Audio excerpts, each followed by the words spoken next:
ನಮಸ್ತೆ. ಕಥೆಗಳಿಂದ ಪರಿವರ್ತನೆಗೆ ಸ್ವಾಗತ. ಆ ಇವತ್ತು ಟೋಪಿ ಹಾಕೊಂಡಿಲ್ಲ. ಯಾಕೆ ಅಂದ್ರೆ ಅಂದ್ರೆ ಟೋಪಿ ಹಾಕೊಂಡು ನಾನು ಇದು ಕೂದಲು ಕೊಟ್ಟು ಬಂದಾಗಿಂದನೂ ಟೋಪಿ ಹಾಕೊಂಡೇ ವಿಡಿಯೋ ಮಾಡ್ತಾ ಇದ್ದೀನಿ. ಆ ಟೋಪಿ ಹಾಕೊಂಡ್ರೆ ತುಂಬಾ ಇರಿಟೇಷನ್ ಆಗುತ್ತೆ, ಸೆಕೆ ಆಗುತ್ತೆ, ಒಂಥರ ಉರಿ ಉರಿ ಅನ್ಸುತ್ತೆ. ಹಾಗಾಗಿ ನಾನು ವಿಡಿಯೋ ಮಾಡೋ ಟೈಮಲ್ಲಿ ಮಾತ್ರ ಟೋಪಿ ಹಾಕೋತಿದ್ದೆ. ಮತ್ತೆ ಔಟ್ ಸೈಡ್ ಹೋಗುವಾಗ, ಮತ್ತೆ ಮನೇಲಿದ್ದಾಗೆಲ್ಲ ಹೀಗೆ ಇರ್ತಿದ್ದೆ. ಆದ್ರೂ ಬೇರೆ ನೋಡಿ ಎಷ್ಟೊಂದು ಕೂದಲು ಬಂದಿದೆ. ಒಂದು ವಾರಕ್ಕೆ ಎಷ್ಟೊಂದು ಕೂದಲು ಬಂದಿದೆ, ಬ್ಲಾಕ್ ಆಗಿದೆ. ಹಾಗಾಗಿ ಆ ಉದ್ದೇಶದಿಂದ ನಾನು ಟೋಪಿ ಹಾಕಿಲ್ಲ. ಮತ್ತೆ ಇನ್ನೊಂದು ವಿಷಯ, ಖುಷಿ ವಿಷಯ ಏನು ಅಂದ್ರೆ, ನಾನಿವತ್ತು ಹೊಸ ಮೊಬೈಲಲ್ಲಿ ವಿಡಿಯೋ ಮಾಡ್ತಾ ಇದ್ದೀನಿ. ಹೌದು. ನಾನು ಇಷ್ಟ್ ದಿನ ವಿಡಿಯೋ ಫೋಟೋಸ್ ಹಾಕ್ತಿದ್ನಲ್ವಾ, ಅದೆಲ್ಲ ಹಳೆ ಮೊಬೈಲಲ್ಲಿ, ತುಂಬಾ ವರ್ಷದ ಹಳೆ ಮೊಬೈಲ್ ಇತ್ತು. ನಮ್ಮ ಮನೆಯವ್ರು ಯೂಸ್ ಮಾಡಿ ಆಮೇಲೆ ನನಗೆ ಕೊಟ್ಟಿದ್ರು. ಅದು ತುಂಬಾ ಹ್ಯಾಂಗ್ ಆಗ್ತಾ ಇತ್ತು. ಮತ್ತೆ ಫೋಟೋಸ್, ವಿಡಿಯೋಸ್ ಕ್ಲಿಯರ್ ಆಗಿ ಬರ್ತಾ ಇರ್ಲಿಲ್ಲ. ಮತ್ತೆ ಅದು 4ಜಿ ಸೆಟ್ ಬೇರೆ. ನನಗೆ 1.5 GB ಬರ್ತಿತ್ತು ದಿನಕ್ಕೆ.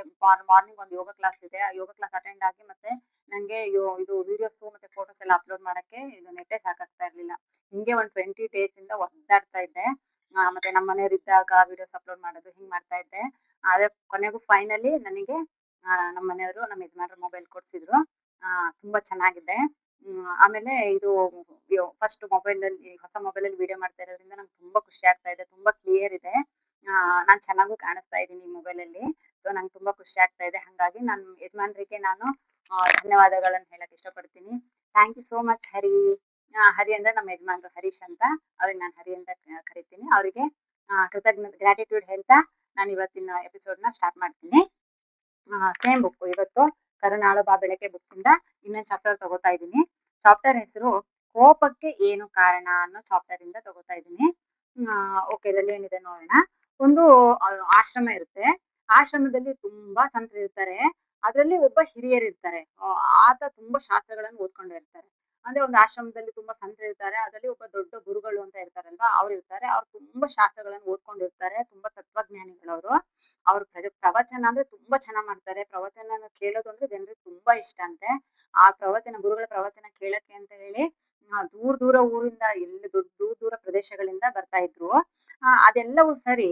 ಆದ್ರೆ ಅವರು ಗುರುಗಳ ಒಂದು ವಿಷಯಕ್ಕೆ ಅಲ್ಲಿ ಆಶ್ರಮದಲ್ಲಿ ಇರ್ತಕ್ಕಂಥ ಶಿಷ್ಯರು ಇರ್ತಾರಲ್ವಾ, ಬೇರೆ ಸಂತರುಗಳು, ಆ ಸಂತರಿಗೆ ತುಂಬಾ ಒಂಥರ ಇರಿಸು ಮುರುಸು ಆಗ್ತಿತ್ತಂತೆ, ಹಿಂಸೆ ಆಗ್ತಿತ್ತಂತೆ. ಯಾಕೆ ಅಂದ್ರೆ ಅವ್ರದ್ದು, ಆ ಗುರುಗಳದ್ದು ತುಂಬಾ ಕೋಪದ ಸ್ವಭಾವ. ಅವರಿಗೆ ಅತ್ಯಂತ ಸಣ್ಣ ಪುಟ್ಟ ವಿಷಯಗಳಿಗೂ ತುಂಬಾ ಕೋಪ ಬರ್ತಿತ್ತಂತೆ. ಎಲ್ಲರ ಮೇಲೂ ಕಿರಿಕಿರಿ ಮಾಡ್ತಿದ್ರಂತೆ, ಸಿಡುತ್ತಿದ್ರಂತೆ, ಬೈತಿದ್ರಂತೆ.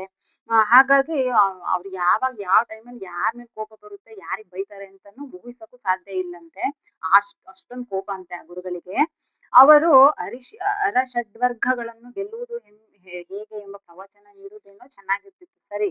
ಆದ್ರೆ ಇವರು ಇಷ್ಟು ದೊಡ್ಡ ಗುರುಗಳಾಗಿ ತತ್ವಜ್ಞಾನ ತಿಳ್ಕೊಂಡಿದ್ದಾರೆ, ವೇದ ಪುರಾಣ ಓದ್ಕೊಂಡಿದ್ದಾರೆ, ಮತ್ತೆ ಪ್ರವಚನ ಮಾಡ್ತಾರೆ. ಎಲ್ಲರಿಗೂನು ನೀತಿ ಹೇಳ್ತಾರೆ. ಹಿಂಗಿರ್ಬೇಕು, ಹಂಗಿರ್ಬೇಕು, ಅದ್ ಮಾಡ್ಬಾರ್ದು, ಇದ್ ಮಾಡ್ಬಾರ್ದು ಅಂತ ಪ್ರತಿಯೊಂದನ್ನು ತಿಳಿಸಿ ಹೇಳ್ತಾರೆ. ಆದ್ರೆ ಇವ್ರಿಗೆ ಇಷ್ಟೊಂದು ಕೋಪ ಇದೆಯಲ್ಲ, ಇವ್ರಿಗೆ ಕೋಪ ಕಂಟ್ರೋಲ್ ಮಾಡ್ಕೊಳಕ್ ಆಗಲ್ಲ ಅಂತ ಹೇಳಿ ಪಾಪ ಅಲ್ಲಿರ್ತಕ್ಕಂಥ ಶಿಷ್ಯಂದ್ರಿಗೆಲ್ಲ ತುಂಬಾ ಬೇಜಾರಾಗ್ತಿತ್ತಂತೆ.